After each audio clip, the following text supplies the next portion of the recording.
পরিবেশ নির্মল রাখা আমাদের সকলের নৈতিক দায়িত্ব। মেয়র দীপক মজুমদার। আধ্যাত্মিক গুরু শ্রী শ্রী রবিশঙ্করের ৭০তম জন্মবার্ষিকী উপলক্ষে এক অনুষ্ঠানের আয়োজন করল শ্রী শ্রী রবিশঙ্কর বিদ্যা মন্দির।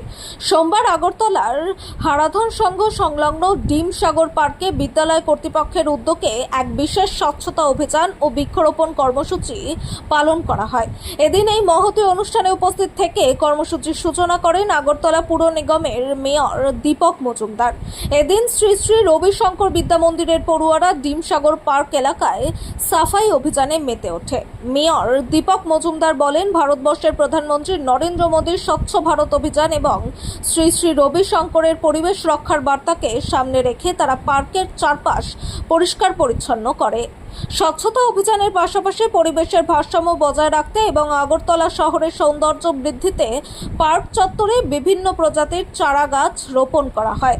পরিবেশ নির্মল রাখা আমাদের সকলের নৈতিক দায়িত্ব। বিদ্যালয়ের ছাত্রছাত্রীদের মধ্যে এই ধরনের সচেতনতা আগামী দিনে এক সুন্দর শহর গড়ে তুলতে সহায়ক হবে। কেবল পুঁথিগত বিদ্যা নয়, সমাজ ও পরিবেশের প্রতি দায়বদ্ধতা শেখানোই তাদের মূল লক্ষ্য। শ্রী শ্রী রবিশঙ্করের মানব কল্যাণ ও শান্তির আদর্শকে পাথেয় করেই এই ধরনের কর্মসূচি গ্রহণ করা হয়েছে। এই উদ্যোগকে কেন্দ্র করে স্থানীয় বাসিন্দাদের মধ্যেও যথেষ্ট উৎসাহ লক্ষ্য করা গেছে।